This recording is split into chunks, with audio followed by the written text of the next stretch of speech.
Hi everybody, I am the man, that is the middle-aged nerd, and this is my YouTube channel with my thoughts, stories, and anecdotes on being a middle-aged nerd who's been around.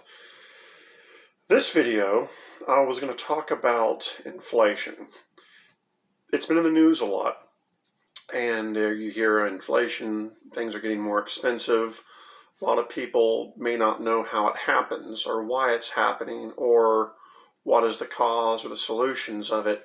So I'm going to try to, in the next 10 or 20 minutes, break down what inflation is and what currency is, which is basically, inflation is, say you got a loaf of bread, it's $1, and it used to be $1, and that same loaf of bread now is $1.25. That's inflation. The price of an item has inflated. Well, why does that happen? Well, there's a myriad of reasons why it happens. One is the government of the country you live in prints or mints more money than more money than is the actual value of the economic productive output in the country. Another thing that causes inflation is when you have a shortage of an item. Say you live in an oil-rich country and they pump a lot of oil, like America or Russia, and the oil starts to run dry. There's a lower supply of it. Well, now it's going to be more expensive. Supply and demand. If you're the man, then if you've got the supply, then you're demand, right? No, supply and demand. Sometimes the intrinsic value might go up. Inflation might go up just because people value items more or less than they used to. You know, think of those Storage Wars shows. You see a guy, he goes, I'll give you $50 for the contents of that storage locker. Another guy comes around, I think I'll give you $100. Or it could be any auction scenario. Another guy says, I'll give you $150. It's the same amount of whatever as in the storage locker, or probably a better analogy would be like if you're at a car auction. Guy, I'll give you $800 for that old 2000 Crown Vic, and I'll give you $1,000. It's the same car, but people sometimes are willing to pay more. That is inflation. Conversely, there is such a thing as deflation, where the price of items actually goes down. We experienced a small period of that in the 90s, where there are various factors, but we had really strong economic growth, and the government wasn't necessarily going crazy with spending. So what you had was a really stable and robust dollar that actually deflated for a few years in the mid to late 90s, if a lot of people remember that. And you really don't want that either. The idea is of currency with a government that prints it. They, generally speaking, and this isn't a political show, we're not going to talk about, Republicans good or Democrats bad or stuff like that. But generally, historically speaking, over the 7,000 years of civilized man, the government wants to print and mint a right amount of money to keep the value of their dollar, dinar, euro, yen, whatever, constant. Because for economic progress and growth, you need consistency. You need to be able to rely on the fact that, a dollar is going to buy tomorrow what it buys today, and that I'm going to be paying a 10% tax rate on my income today versus tomorrow versus 5 years from now. Consistency helps people plan long term. Why do we use currency? Tender is the technical term for the money, the actual physical greenback money with all those dead presidents and founding fathers on them. Specie is actually SPECIE is actually what the name of the coins that we use. A lot of people know that it's called specie. Why do we have currency? Because Once upon a time, a guy had some chickens and he needed a boat, so he went to the boat builder and he said, "Hey, boat builder, how many chickens you want in exchange for you build me one of them canoes?" The boat builder says, "I give you about 8 chickens and I'll build you a boat." And they did the deal and they did the trade. And as bartering, it's all circumstance. If I want to go to town and get myself a chicken dinner, I'm not going to strap a freaking canoe to my back, to go to town. It's easier to have something that has intrinsic value in my pocket. That's very easy just to pull out, give to the guy. You make me a chicken dinner, maybe with some mashed potatoes and gravy and a biscuit. Ooh, biscuit with some butter. Yeah, corn on the cob, good stuff. Maybe a salad, maybe with some romaine, maybe a little baby corn, some peas. I like peas. Ranch dressing, of course. Good chicken dinner, I'd say. So initially, you had, since the days of Romulus and Remus, man has pretty much agreed on the intrinsic value of gold and silver. Now think about currency like you're keeping score in a video game. The better you do, the more points you earn. That's kind of what currency is. The more you work, the more you produce, the more points you earn.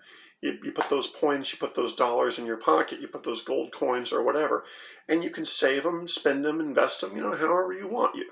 You spend money to put a roof over your head, food in your belly, new dancing dress for your wife, new pair of shoes for your growing children.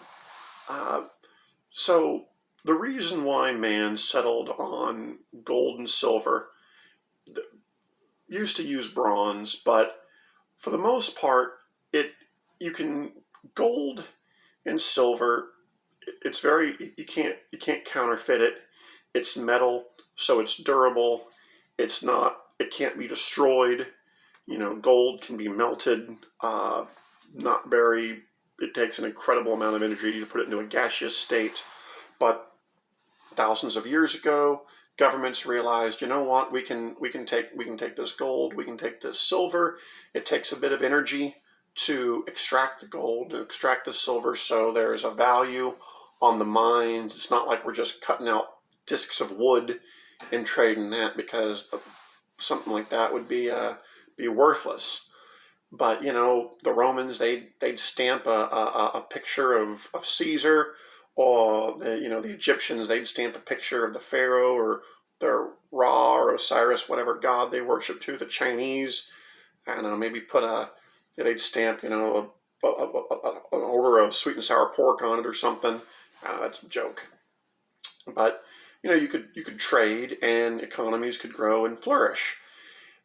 And what you want typically, okay, fast forward to modern times, and you've got here in the United States 335, 340 million, however many people we have living here, citizens and otherwise, and we're earning money, right? We go to work. You're digging a ditch. You're making $100 a day, and you get that money. You save some of it. You spend it.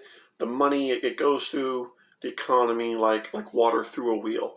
The more economic activity that's going on, the more ditches that are getting dug, the more houses that are getting built, the more ears of corn that are getting planted, that keep in line with supply and demand. The government, the Federal Reserve, the Mint, and there in Philadelphia, is supposed to be having a good gauge of how much economic activity is going on to print the appropriate amount of money. There's not the economy. It's not like it's not like it's this big, and if I go and work 2 jobs and go from making $50,000 a year to $100,000, I didn't take $50,000 in annual salary away from somebody else. You add to it with your work. Think if you're building a house, you got some plot of land that's only worth the value of the land, but you go and you dig out the foundation and you you build you lay the concrete and the mortar, and you put up the frame and the drywall and run the electric and the water and the Wi-Fi, and you put the roof on with the solar panels, and you put the carpeting down, paint the walls, put your windows in, a couple of toilets here and there. All of a sudden, this plot of land that may be sold for $5,000 is now worth, $350,000. You didn't steal anything from anybody. You built that up. You increased the value of the land, and so that the dollar that we use doesn't radically change up or down in terms of its value. You need to have a federal body that kind of has an idea of what's going on and recognizes the increase in economic output, so they can keep a constant flow of dollars out there into the economy. Because let's say, what would happen? For example, let's say they were tomorrow the mint just closes down and they stop printing money, and they say however many actual dollars that are out there circulating in the economy, that's what it is. Well, economic activity would still happen. People would they still need their chicken dinners. They'd still need their Guar t-shirts. They'd still need gasoline to put in their car. You know what I mean? So people would still work, and there would be a need for people to be compensated for their work as we exchange, goods and services in a diverse and a dynamic. That's the word I was looking for. Economy. I don't know how to do everything I need to do. I know how to farm. I grew up farming, but I don't know how to make textiles. I don't know how to make clothes. So I have to be able to take my goods and services and be able to trade them on the open market. And if the value of the productivity of a nation of people continue to increase, but the supply of money were to remain stagnant or static, I should say, then what would happen is the currency would increase in value. So instead of maybe getting paid $100 a day to dig ditches, you might only get $50 a day, but those dollars are more valuable. And what would ultimately happen if left on that trajectory is it would be such a pain in the ass. Dollars would become so valuable that people would begin going back to barter, and they would use, other potentially fly-by-night currencies like Bitcoin to try to exchange, as it's, I used to make $100 digging ditches, but I can't make $100 anymore. I can only make $50 now. Well, how about, we pay you $50 and 10 chickens? Well, tax man, how's a tax man going to tax 10 chickens? They take 3.5 chickens? It's ridiculous. But what is actually happening in 2022 is, since the unspecified virus of unknown origin, you have, I'll back up a couple of years before that.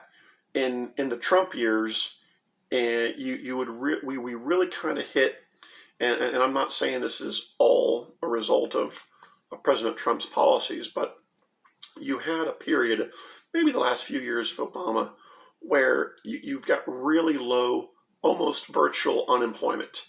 Every able-bodied man, woman, and child who's wanting to work is working.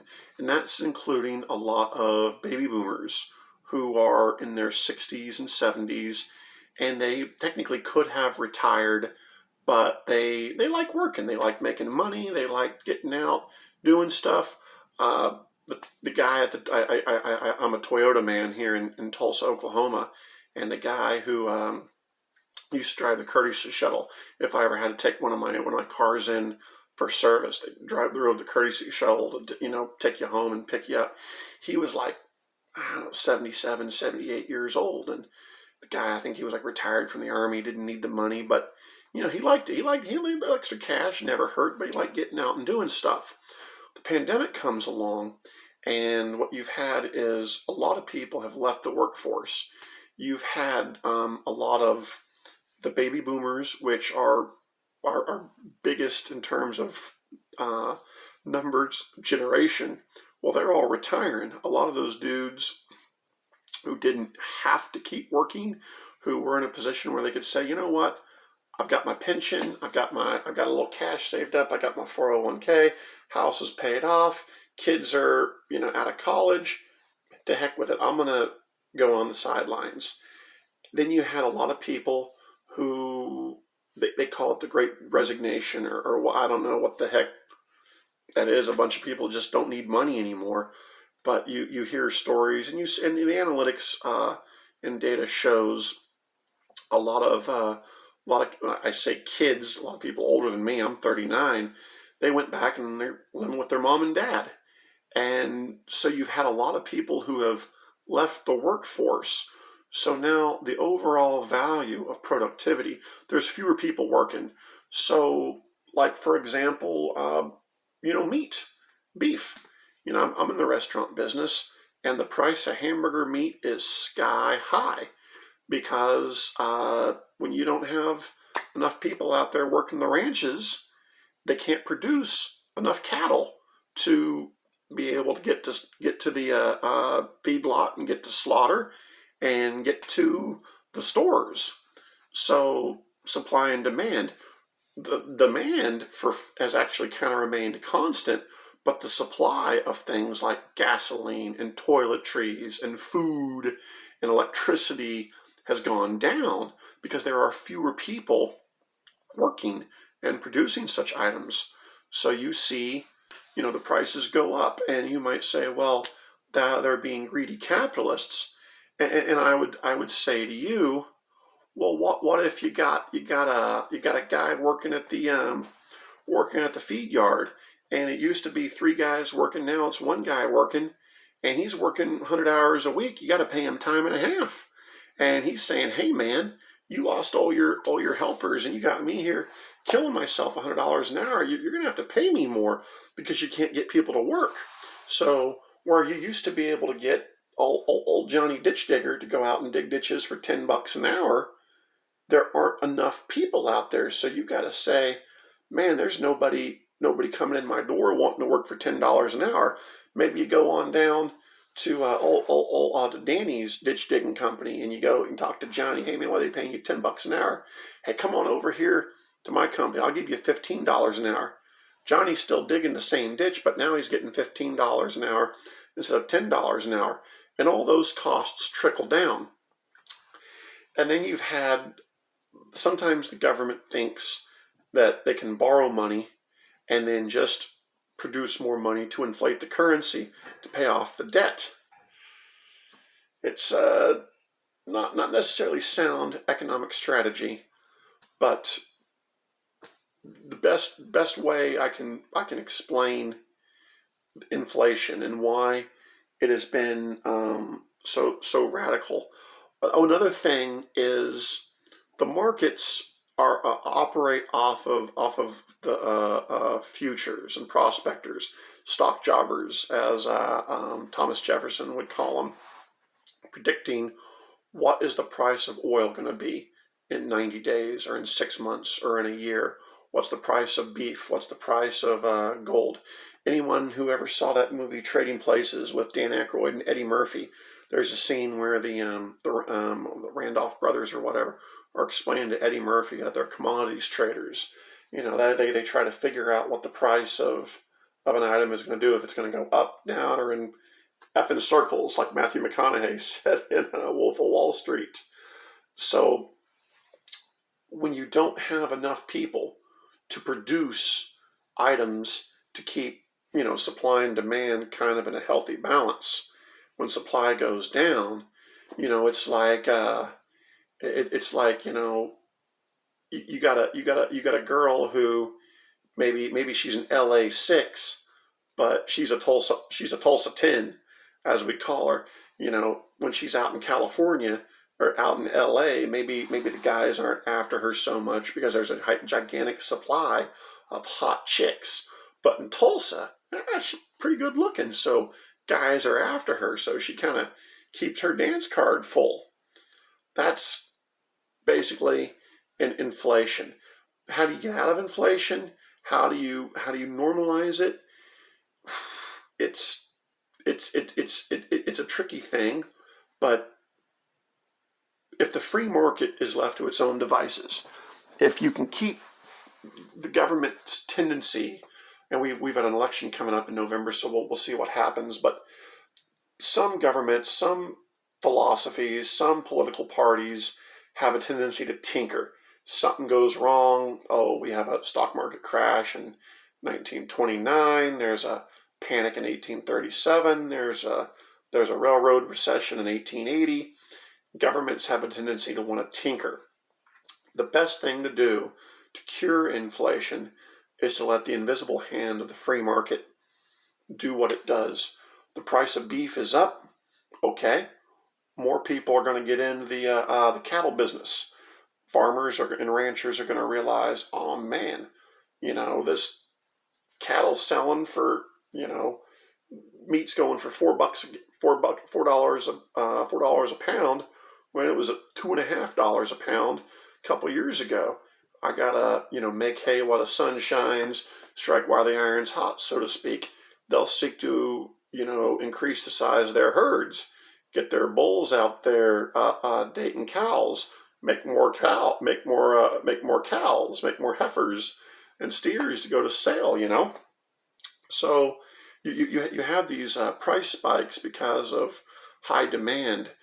Ultimately, the free market will find a way, but you have to just leave it alone. We can't regulate our way out of this. We can't tax our way out of this. Ronald Reagan once said that controlling getting the federal budget and getting inflation under control is a lot like a young lady protecting her virtue. Sometimes you got to say no. Washington is going to have to say no to trying to control the climate. that was an old Letterman joke for years. Oh, the government's controlling the weather. It was a joke. These idiots in Washington actually think we can control the weather. That's a topic for another video, I suppose.